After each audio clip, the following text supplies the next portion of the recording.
delante de un inconveniente.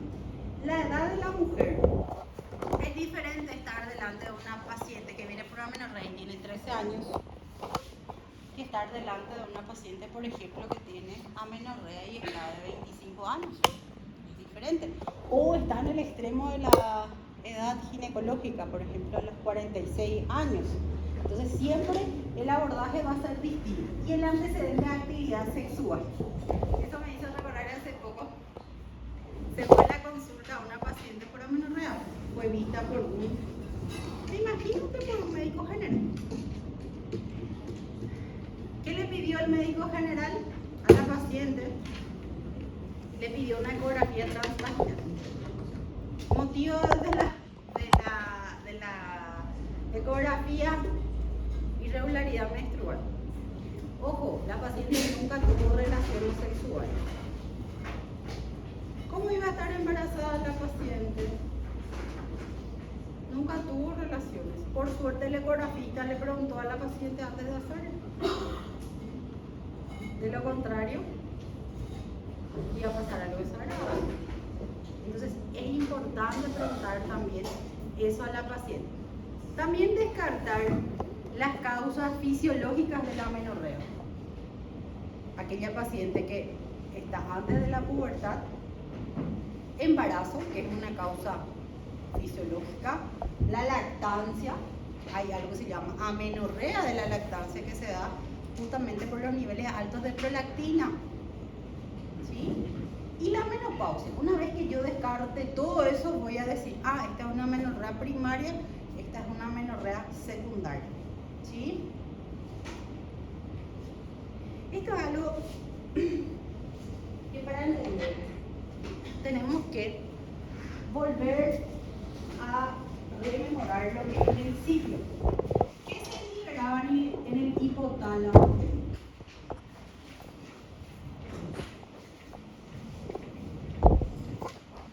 Hipotálamo, ¿qué se libera? Pregunta esta. ¿Qué se libera en el hipotálamo?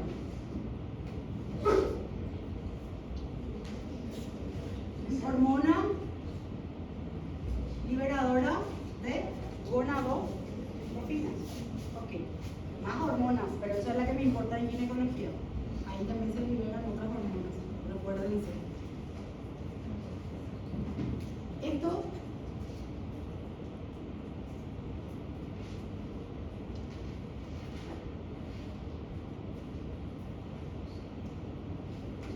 actúa a nivel de hipófisis anterior. Y en la hipófisis anterior se liberan dos hormonas. ¿Cuáles son? FSH y LH. FSH que es la folículo estimulante, LH es la luteinizante. Estos a nivel tienen su funcionalidad a nivel del ovario, ¿verdad? Y en el ovario se libera ¿qué? Adelante.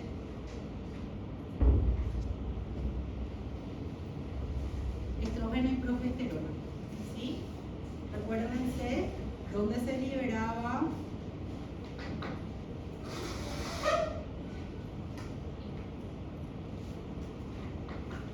en el folículo maduro, que recibe el nombre de corpúsculo de Graf. Había dos tipos de células: las células de la teca interna y las células de la granulosa, ¿sí? Las células de la teca interna tenían receptores para LH y de la granulosa para FSH. ¿Qué ocurría en las células de la teca interna? Venía el colesterol y se convertía en andrógenos, ¿verdad? Principalmente testosterona y de hidroepiandrostenediona, ¿sí? Esos eran los andrógenos producidos en la teca interna. En la granulosa, que tenía receptores para la FSH, estos andrógenos volvían a entrar en estas células de la granulosa y por un proceso de aromatización se convertían en estrógenos, principalmente estradiol. ¿Sí? Eso es básicamente el ciclo. Y eso es lo que ustedes tienen que entender. Entonces, cuando yo estoy hablando de las causas de la amenorrea, primero tengo que clasificar. Esta es una amenorrea de causa anatómica. Cuando yo estoy hablando de una causa anatómica, estoy hablando, el problema está en la estructura, en el útero, en la vagina, en el cuello. ¿Sí? O sea, es estructural el problema. Y ahí tenemos, por ejemplo, las causas hereditarias. Dentro de las causas hereditarias, ojo, sí o sí, en la mayoría de los casos van a generar amenorreas primarias. O sea, esta paciente no va a menstruar, ¿sí? Por ejemplo, la agenesia de los conductos de Müller. Recuérdense que los conductos de Müller son los que van a dar origen a y a la porción superior de la vagina. Si hay una agenesia, no se desarrolla el útero y no se desarrolla la parte superior de la vagina. Entonces esta paciente va a tener ovarios, o sea, si tiene ovarios, sus caracteres sexuales van a estar presentes. Ella va a tener pecho, ella va a tener pubarca, telarca, todo, pero no va a menstruar, porque no hay de dónde pueda salir la sangre, no tiene endometrio, no tiene útero. ¿Cómo se llama este síndrome? Síndrome de Rokitansky, y es más común de lo que ustedes se imaginan. No confundan este síndrome con el pseudohermafroditismo o testículo feminizante. ¿Sí? En ese caso, hay la presencia justamente de testículos. Y los andrógenos van a estar bien presentes. ¿Sí? O sea, es diferente en ese caso. Bueno, puede haber la presencia de un tabique vaginal. Tabique vaginal, entonces la paciente no menstrua porque hay un tabique que obstruye el paso. Atresia del cuello uterino. No hay cuello uterino. No va a menstruar. Himen imperforado. La paciente va a sentir dolor. Ay, parece que voy a menstruar. Pero no menstrua. Entonces, al revisarle a esta paciente, vos ves que el himen está cerrado. ¿Qué le haces? Le cortás y sale todo el sangrado acumulado durante todos sus ciclos que estaba allá adentro. Himen imperforado. Fusión de los labios. Esto generalmente en los bebés ya se puede notar. Muchas veces la paciente ya se va a consultar, están fusionados los labios de la vagina de mi bebé, se va la paciente y te dice. Y muchas veces ahí le pasamos una cremita con estrógeno y se vuelve a ver. ¿Sí? Pero puede ser también una causa de amenorrea de causa anatómica. Las adquiridas a nivel anatómico, por ejemplo, acá tenemos las sinequias intrauterinas.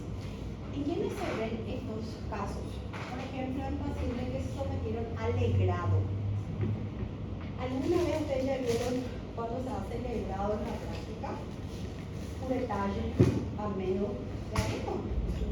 Es bastante invasivo, ¿verdad?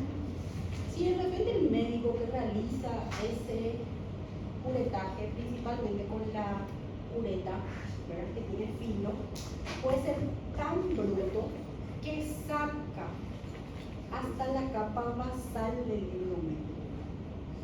Y recuérdense que el endometrio es el que prolifera, secreta y luego sangra en cada ciclo. Entonces imagínense que se destruya, no va a haber tejido para proliferar. Entonces, ¿qué pasa con ese endometrio? Se pega, una cara se pega con el otro. Entonces la paciente no menstrua. Obvio, va a venir y te va a decir, yo no estoy menstruando desde que tuve mi curetaje. ¿Sí? A eso yo le denomino síndrome de Asherman. ¿Sí? Síndrome de Asherman, y anoten ese nombre. Cuando siempre tengan en cuenta que va a ser después de un legrado. Estenosis del cuello uterino. La paciente tenía, por ejemplo, una lesión en el cuello uterino y se sometió a una extracción de ese tejido. Y luego de eso se estenosó el cuello uterino. Entonces esta paciente tampoco va a poder menstruar. ¿Sí? Bueno, eso es con respecto a las causas anatómicas. Luego venimos a la parte hormonal endocrina. ¿Sí? Y acá, ojo. Yo tengo los hipogonadismos hipergonadotróficos y tengo los hipogonadismos hipogonadotróficos. También tengo la amenorrea eugonadotrófica. Cuando yo estoy hablando de gónada, ¿de qué yo estoy hablando? ¿Gónada qué es? Sería el ovario, ¿verdad? Si yo digo hipogonadismo, significa que ¿cuáles eran las hormonas que secretaba el ovario? Estrógeno y progesterona. Si digo hipogonadismo, las hormonas estrógeno y progesterona están disminuidos. ¿Sí? Si yo digo hipogonadismo hipergonadotrófico, ahí arriba, hipogonadismo, hormonas ováricas disminuidas. Pero recuérdense que allá arriba, para que pueda secretarse el estrógeno y progesterona, allá arriba se tenía que secretar primero GnRH y luego en la hipófisis anterior FSH, LH. Entonces, como está disminuido el estrógeno y la progesterona, esto hace un feedback. Entonces, ¿qué dice la parte central? Voy a liberar más para que el ovario pueda secretar. Entonces, por eso decimos hipogonadismo hipergonadotrófico. Si yo le pido a esta paciente su estrógeno y su progesterona, van a estar disminuidos. Ahora, su FSH y LH van a estar aumentados. ¿Sí? Si yo digo hipogonadismo hipogonadotrófico, el problema ya es allá arriba. ¿Por qué? Porque no hay no hay GnRH o no hay FSH y LH, están disminuidos, no se produce, entonces automáticamente tampoco se va a producir estrógeno y progesterona. O sea, ambos van a estar disminuidos. ¿Ok? Y cuando digo amenorrea eugonadotrófica,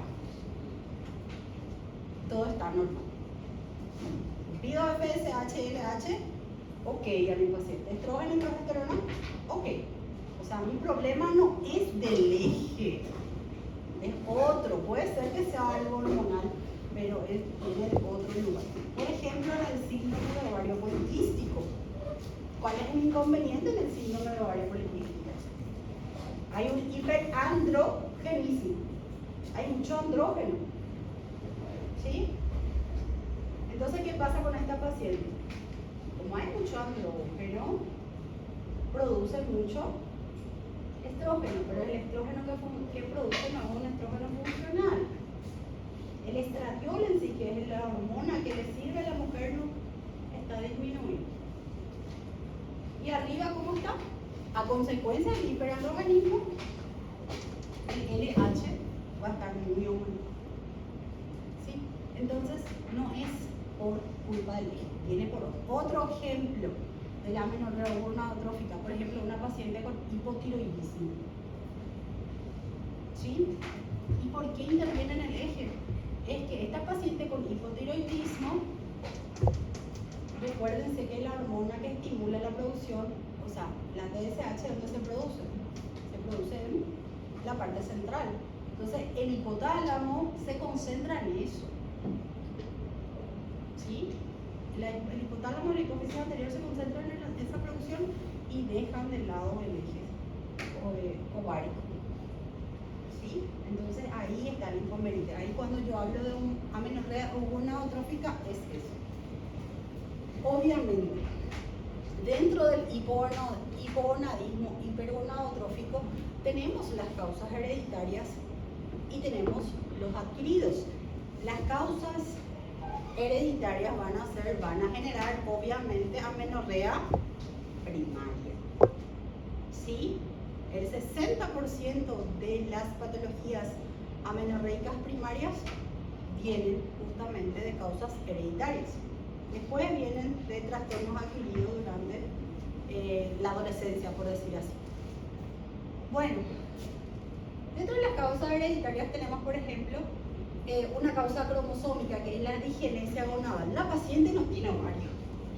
Ahí arriba está funcionando, pero tiene digenesia ovárica. No tiene, es como si fuera que la paciente es incapaz, o sea, no tiene ovario, es una digenesia. O sea, allá arriba se va, pero no entiende que por qué no hay estrógeno, por qué no hay progesterona. Voy a producir FSH y LH para que pueda producirse. Pero no hay el órgano efector. ¿Sí? También tenemos alteraciones de un solo gen. Acá, por ejemplo, puede haber podemos hablar del síndrome de Kalman, que es un síndrome en el cual la paciente también tiene dificultad, aparte de tener esa digenesia, tiene dificultad olfativa, no huele. ¿Sí? Acá los adquiridos, infecciosos. ¿Cómo ustedes le llaman a la papera en portugués? Siempre se me va el nombre. Cachumba. Cachumba. Muy bien.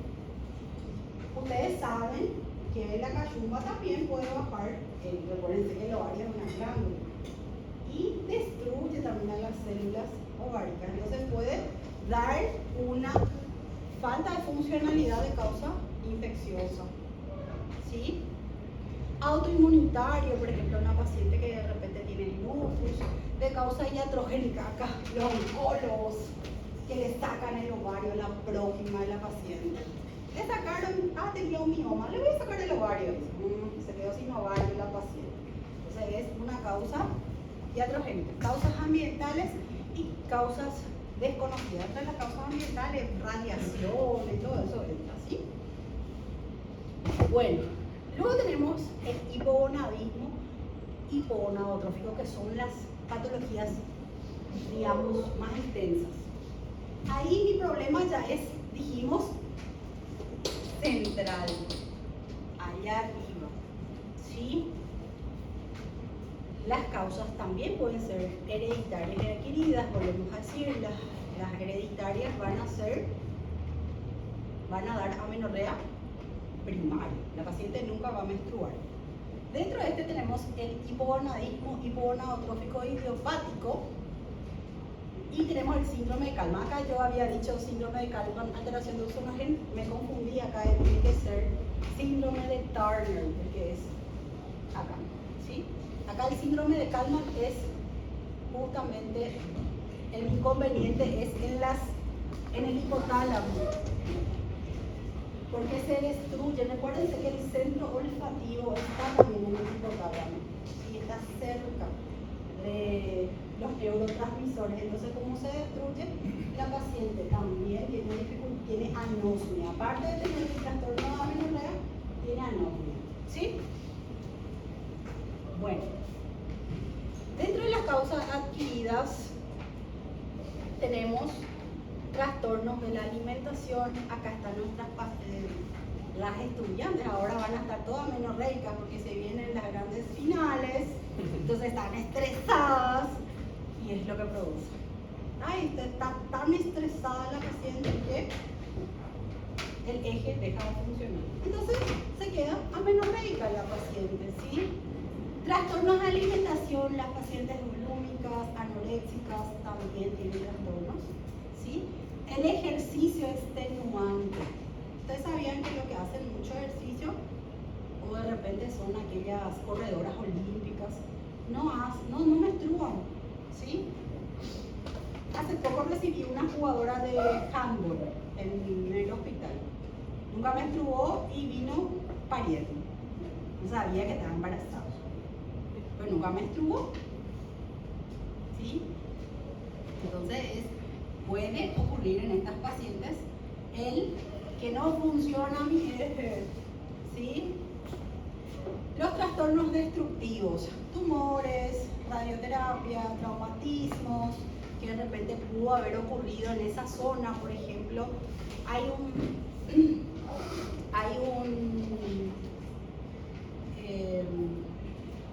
por culpa de la radioterapia, por ejemplo, se destruye mi hipófisis. Entonces la paciente deja de menstruar. Otra causa, por ejemplo, acá está dentro de esto, el síndrome de Sheehan. Guarden también el síndrome de Sheehan, porque el síndrome de Sheehan es común. Tuvo la paciente su bebé, sangró muchísimo, ¿sí? Entonces, no llega suficiente circulación a la hipófisis anterior. ¿Qué pasa de esa hipófisis anterior? Sufre infarto. Entonces la paciente deja de menstruar. ¿Sí? Entonces viene la paciente y dice, yo no menstruo, pero acabaste de dar a luz, no por la lactancia. En realidad fue, no, pero yo sangré mucho después, durante mi parto. Ojo con esa paciente porque puede ser un síndrome de Sheehan. Otros trastornos de la hipófisis anterior, por ejemplo, puede ser el prolactinoma, que es un tumor productor de prolactina, y el cuerpo piensa, esta mujer está en lactancia. Entonces, deja de funcionar el eje.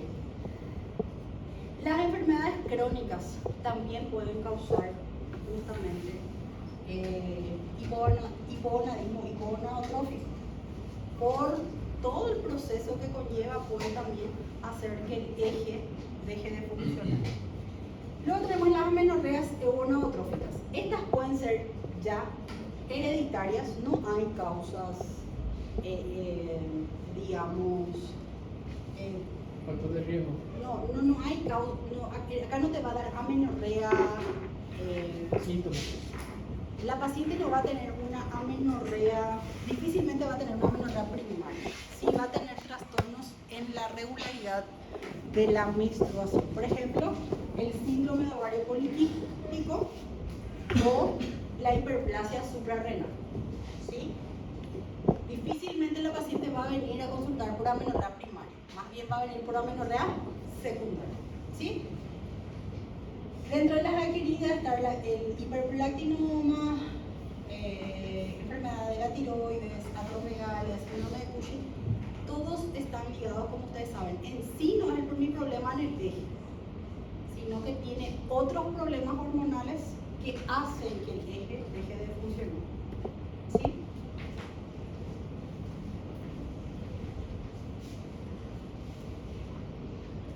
Si yo le pido su laboratorio a estas pacientes, por ejemplo, en el hipergonadotrófico, hipergonadotrófico, su LH y FSH va a estar elevado.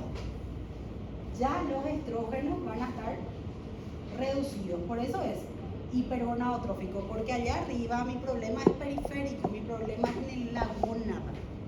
¿Sí? Allá arriba yo no tengo problema. Entonces, al pedirle a la paciente su laboratorio, su LH y FSH va a estar alto y sus estrógenos reducidos. ¿Cuál va a ser la causa? Causa periférica, o sea, ovárica. En el hipogonadotrófico voy a pedirle LH, FSH y estrógeno a la paciente. ¿Cómo va a estar? Todo va a estar reducido. FSH, o sea, más bien mi problema va a ser allá arriba, central. ¿Sí? Mi problema va a ser hipotálamo, hipófisis. Ya en el eugonadotrófico, dependiendo de cada patología, generalmente va a estar normal. ¿Sí? ¿Por qué generalmente digo? Porque muchas veces también hay una influencia, por ejemplo en el síndrome ovario poliquístico, donde el LH va a estar sumamente elevado. ¿Sí? El LH va a estar aumentado. porque quiere compensar esa falta de ovulación de la paciente y el alto contenido de estrógeno circulante. Doutora, em um caso de uma esterectomia, generalmente se vem acompanhado, saca-se ovário ou astrógeno, né? Dependendo de la complicación. No siempre, eso voy. O cuando haces histerectomía con anesectomía, cuando de repente es un cáncer. Pero por ejemplo, en un mioma le vas a hacer histerectomía, le vas a sacar solamente el útero. Yo siempre le digo a las pacientes, porque en la cultura está enraizada eso, ¿verdad? Me van a hacer la histerectomía, ya no voy a valer como mujer o me voy a quedar ya menopáusica. Y en realidad no es eso. La menopausia, si ella iba a tener a los 55 años, en esa edad le va a llegar, porque el ovario va a estar todavía funcionando. Por eso me peleo con los oncólogos cuando le sacan nomás el ovario a la paciente, pobre prójima. Hace poco le sacaron a una paciente de 26 años su ovario, se quedó sin ovario, vino así la paciente. Ya le dejó el marido, el vecino, todo el mundo, no quería saber más nada de la paciente. Ella vino desesperada a consultar.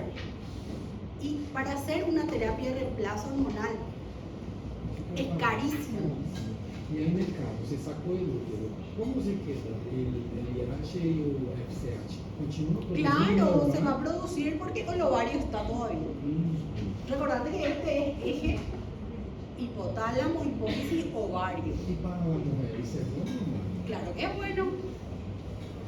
Buenísimo. El ovario es algo que la mujer tiene que tener, es fundamental para la mujer. Todo está influenciado por el estrógeno.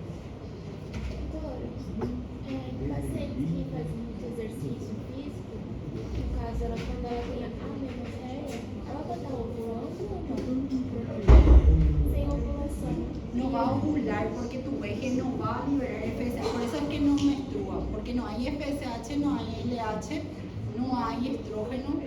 Y si no hay estrógeno, no va a haber ovulación y no va a haber progesterona, porque recuerden que la progesterona es producida por el cuerpo libre. Entonces la paciente no. Imagínense por qué esta paciente se embarazó. Bueno, y no sé, en algún momento habrá ovulado, ¿verdad? Habrá una excepción. Y ella no sabía que estaba así, le entiendo, ella nunca menstruó en su vida, era jugadora. ¿Y qué se le recomienda al paciente que venga a hacer ejercicio tan intenso? Y no, que se cuide nomás, que utilice otro método anticonceptivo. E, doutora, faz sentido sacar o útero e deixar as trompas e os ovários? Mucho sentido. Porque Ah, mi sí, objetivo, para seguir ¿qué es? Mi objetivo, si mi paciente tiene mioma, vuelvo a traer el ejemplo de la paciente con mioma, mi objetivo es sacar el mioma. ¿Por qué le voy a sacar el pobre ovario que no tiene problema? Pero la producción de estrógeno no está mediada por unos folículos en el. Claro, en como el los útero. folículos en el ovario. En el ovario, claro. Claro, el ovario, a ver, recordate estrógeno. Ya. No se olviden más de eso, porque es pregunta examen final. Entonces, en síntesis, gente, cuando yo estoy hablando de amenorrea primaria, estoy hablando de la ausencia de la menarquia. Es aquella paciente que viene a la consulta y nunca en su vida menstruó. Nunca menstrué, doctora. ¿Sí? Y es una incidencia bastante baja, pero en algún momento de su vida, yo decía antes que en la residencia yo nunca vi, pero desde que llegué acá en Pedro Juan, ya tuve todos esos casos que yo le dije ahí en ese cuadrito, todos tuve ya. Ya tuve el Rokitansky, ya tuve Turner, ya tuve incluso el pseudohermafroditismo. Un señor de 65 años que tenía 4 hijos que me llegó con un mioma. Qué loco. E era hermafrodita? Senhor, com 4 filhos. Todos pra gravidez. Supuestamente tenía 4 hijos. Não é nada. El que todo el inseminó. A bula. Por eso la paternidad es una cuestión de... Mas, então, olha, eu vou te ter que produzir esse episódio de livro, ¿Qué pasó? ¿Qué pasó? Eu tô com vergonha agora. Preguntar nomás. no Você te da perguntou se ele vergüenza. podia fazer um clone dele? Não, sim. Então, ao mesmo tempo que ele poderia produzir espermatozoide, ele poderia engravidar também. En realidad, él no tenía. En realidad, este señor, cuando vino a la consulta, él vino por urología. ¿Cuál era el motivo de consulta? Hematopia. ¿Verdad? Y me van a decir, ¿cómo no menstruó durante 60 años? Realmente nunca menstruó durante 60 años porque la vagina que tenía en realidad era una vagina rudimentaria, por decir así, era bien chiquitito, No desarrollado. no desarrollado. Abstrato. Y me van a decir, era un señor, al mirarle, era un señor que tenía algún síndrome. Así, era pequeño, cuello corto. Al mirarle sí ya tenía esas características. Obvio, fenotípicamente era verdad. ¿Sí? Y cuando era un señor del campo, y cuando se fue a la consulta, se fue con mucha vergüenza, porque supuestamente cuando era niño, por eso es importante saber abordar estos temas, porque supuestamente cuando era niño, dos hermanos con el mismo cuadro se fueron a consultar. ¿Y por qué se fueron a consultar? Porque para ellos no tuvieron el descenso de los testículos. Nunca tuvieron el descenso de los testículos y se fueron a consultar y supuestamente el médico que les atendió se burló de ellos. Entonces ellos tuvieron un trauma, nunca más se fueron a consultar. El señor no tenía testículos. O sea, vuelvo a decir, él no pudo, yo no sé si adoptó, ese detalle no sé, porque tenía 4 años. Y le tuvimos que sacar el útero. Se vio en la ecografía, no, en la tomografía se vio que había una tumoración. Por suerte el imagenólogo ya tenía experiencia y se dio cuenta que era un útero. Por la eco de IET. ¿Y cuál es el tratamiento ahí, doctora? Directamente. Directamente. Sí. Le sacamos el útero. Pero hacía falta. Sí, estaba sangrando ese tiempo. Pero solo ahí. En realidad, si le hubiésemos encontrado a los 25 años, Ahí sí iba a ser le mucho íbamos a mejor. ver. Sí. Y sí, porque. Porque fenotípicamente él es varón. Claro. Bueno, es la misma cosa si es fenotípicamente mujer y tiene testículos. Hay que sacarle los testículos. ¿Sí? El 60% de los casos de las amenorreas primarias se origina en anomalías congénitas que afectan al desarrollo genital. El síndrome de Rokitansky, por ejemplo. Yo tuve una paciente que era pobrísima, que mi sueño era presentar en un congreso, porque realmente ya tenía síndrome de Rokitansky. ¿Qué me faltaba? Cariotipo. ¿Sí? Lo único que me faltaba de su caso, un cariotipo. La paciente desapareció porque era pobre. No podía hacerse, necesitaba resonancia magnética, no hay en el hospital. Necesitaba esto, no hay en el hospital. O sea, llegó un momento que la paciente desapareció. Pero por ahí vive, tiene síndrome de Rokitansky. Y había una estudiante también de medicina que le hicimos el diagnóstico durante su internado, que tenía síndrome de Rokitansky. No tenía otro. Sí. Nosotros tenemos que tener en cuenta dos definiciones cuando estamos hablando de amenorrea primaria. Ausencia de la primera menstruación a los 15 años, pero la paciente tiene caracteres sexuales secundarios, tiene pecho, tiene vello, o sea, está todo desarrollado. Cuando yo tengo este tipo de pacientes, lo primero que me tiene que venir a mi cabeza es que la causa por la cual no está menstruando es una causa anatómica. ¿Sí? Porque tiene ovario, por eso está funcionando su eje, por eso desarrolló la telarca y la pubarca. ¿Sí? Ahora, si la paciente viene a la consulta, tiene 13 años y no tiene caracteres sexuales secundarios y no tiene menstruación, lo más probable es que la causa de su amenorrea sea una amenorrea hormonal. ¿Sí? O sea, una causa hormonal. Es muy común que venga una paciente, por ejemplo, de, qué sé yo, Interior. 14 años y te dice, no estoy menstruando. Y ¿Y qué le vas a decir? Ah, no, es anormal. Hay que decirle que de 10 a 14 años puede haber la menstruación. Y si sus caracteres sexuales están desarrollados, paciencia. ¿Sí? Ahora, si no hay caracteres sexuales, tiene 13 años, ahí sí ya tengo que averiguar. Y esos cambios generalmente ocurren en un periodo de 3 años. ¿Sí? ¿Cuándo generalmente ocurre en el estadio de Turner? Generalmente la menstruación ocurre en el estadio 4, cuando la paciente ya tiene areola y pezón sobrelevado, sobre mama, vello púbico tipo adulto, que ya está sobre los músculos. ¿Cómo me voy a preguntar eso? Eu ia perguntar assim, que nesse período também, às vezes pode ser que a paciente menstrua um mês, aí depois fica Claro, hay irregularidad menstrual. Por eso es que, como no está bien desarrollado todavía el eje, siempre cuando yo tengo pacientes adolescentes que acuden por irregularidad menstrual, yo no les doy hormona, porque siempre les digo, es normal, todavía no está desarrollado el eje, entonces al pedo ahí, darle ya hormona a una paciente no me parece, más todavía hormona. ¿Sí? Una vez hice un caso de un paciente que se quejaba que no menstruaba y decía era el himen perforado que no permitió nomás la transición de la Ese hay que cortar y sale, horrible el olor, ¿no? Asquerosísimo, pero hay que hacer. Pasa eso entonces, Sí, hay muchos casos. Não entendi. Como el himen no está perforado, no sale la menstruación, se queda acumulado. Y la paciente lo que te va a venir a decir es que tiene mucha dismenorrea, o sea, le duele durante cada menstruación. Entonces eso ya te tiene que llamar la atención. Ah, pero yo cada mes me duele, parece que voy a menstruar, pero no menstruo. Cada mes eso me pasa. Entonces vos le pones en posición ginecológica, le revisas y encontrás eso. Y le cortás. Cortecitas, ni sangra el himen tanto. Ahora le cortás y ahí sale todo el sangrado acumulado.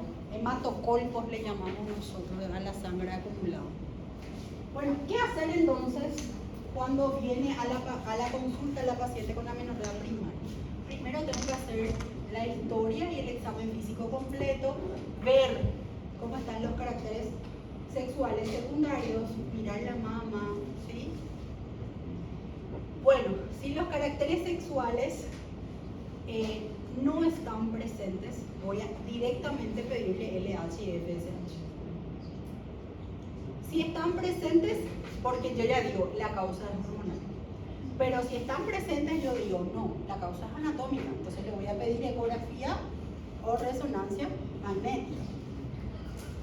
Si la LH y la FSH están bajas, ahí hablo de un hipogonadismo hipogonadotrófico. Si están elevadas, hablo de un hipogonadismo hipergonadotrófico. Generalmente los hipogonadismos hipergonadotróficos son más causas genéticas o cromosomales, ¿verdad? Entonces tengo que solicitar cariotipo, siempre cariotipo. Por ejemplo, cuando el 46XX es lo normal, ¿verdad? Entonces yo digo, esta paciente tiene una falla ovárica precoz. Van a decir en una paciente joven, sí, puede haber. Es como si fuera una menopausia. Mas isso é reversível? Tem... Claro, le puedes dar hormonas, es reversible. Si hay 45XO, síndrome de Turner. ¿Sí? Bueno, le pedí a la paciente que tiene sus caracteres sexuales secundarios presentes, le pedí una ecografía. Si útero está ausente, no hay útero, bueno, síndrome de Rokitansky. No hay, entonces le voy a pedir, para confirmar mi diagnóstico, que era lo que yo quería hacer con la paciente, tengo que solicitarle un cariotipo. ¿Sí? Si es 46XI, síndrome de insensibilidad al andrógeno. Esta es la paciente pseudohermafrodita. ¿Sí? Si es 45XX, agenesia mulleriana o síndrome de Rokitansky. ¿Sí? Si el útero está presente, le pedí la ecografía, hay útero, ahí tengo que buscar si no hay una obstrucción, por ejemplo, un tabique, el himen está perforado, buscar la causa, ¿sí? Si hay obstrucción, puede ser el himen imperforado, tabique, vaginal, transverso, pero si no hay, ahí tengo que evaluar para ver si no es una amenorrea en sí secundaria. Y voy otra vez buscando. Es bastante difícil el abordaje, pero no complicado. Amenorrea secundaria. En la amenorrea secundaria tenemos las amenorreas normogonadotróficas. Tenemos también el hipogonadismo hiperonadotrófico, que son las de origen ovárico, y tenemos las hipogonadismo hipogonadotrófico de origen hipotalámico en estas pacientes. ¿Qué voy a hacer cuando viene una paciente con amenorrea secundaria? Yo ya descarté lactancia, descarté menopausia y descarté ya embarazo. ¿Qué hacer con esta paciente? ¿Cómo abordarla? La primera cosa que yo voy a hacer en una paciente con amenorrea secundaria es pedirle TSH y prolactina y hacerle algo que se llama prueba de la progesterona. ¿Por qué prueba de la progesterona? Porque en mi cabeza la primera causa de amenorrea es que esta paciente no está ovulando, no hay ovulación, ¿sí? Entonces, si no hay ovulación, no hubo cuerpo lúteo. Si no hubo cuerpo lúteo, ese endometrio no secretó y no se descamó. Entonces, ¿qué voy a hacer? Voy a simular hacer un cuerpo lúteo. Por eso le voy a dar progesterona, ¿sí? Mi paciente va a volver, le voy a pedir su TSH, su prolactina, le voy a dar su prueba de la progesterona y me van a decir, ¿cómo se hace la prueba de progesterona? Ay, le doy acetato y medroxyprogesterona, le puedo dar progesterona micronizada, cualquier tipo, incluso los anticonceptivos solamente con progesterona, cualquier tipo le puedo dar. Si la paciente retorna con TSH alto, la causa es un hipotiroidismo. Si la prueba de progesterona es positiva, cuando digo prueba de progesterona positiva, después de haberle dado durante 10 días su progesterona a esta paciente, ella menstrua. Prueba de progesterona positiva. Si la prolactina y TSH está normal y la prueba de progesterona dio positiva, su problema fue justamente en la foliculogénesis, o sea, no ovuló la paciente. Eso fue el problema. Entonces le voy a dar algo para que pueda regular. Pero si la prolactina está elevada, mi problema es una hiperprolactinemia.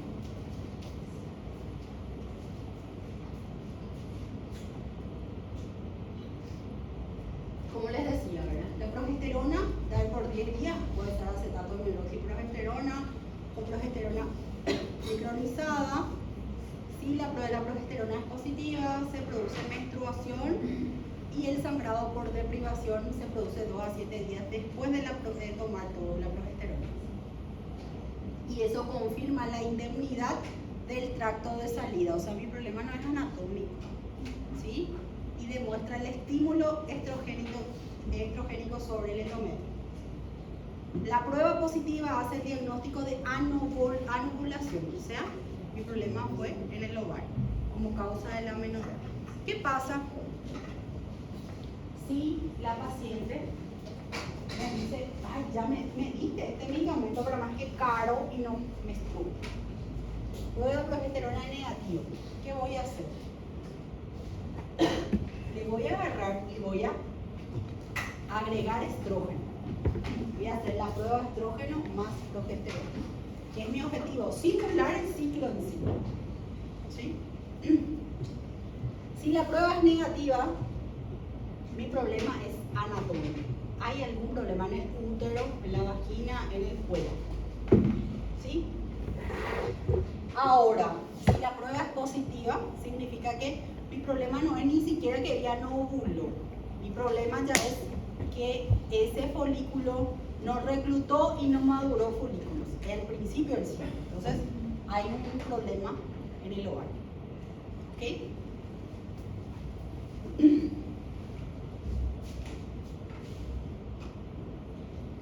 La falla es a nivel ovárico o hipotálamo o hipoficiario.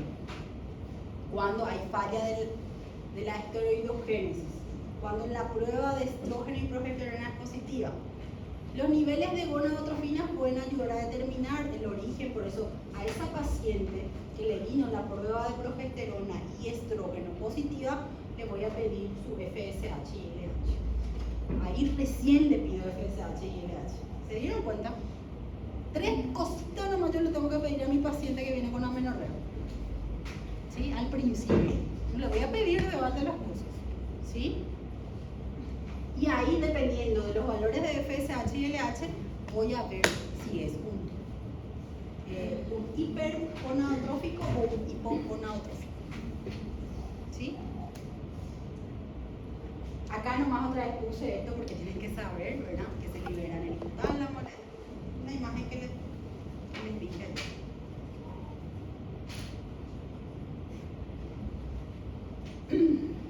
Entonces, la prueba de estrógeno más progesterona positiva, le pido ahí recién su FSH y LH, si es que es baja. Mi problema es una amenorrea hipófisis hipotalámica o puede ser, por ejemplo, una silla turca vacía. ¿Sí?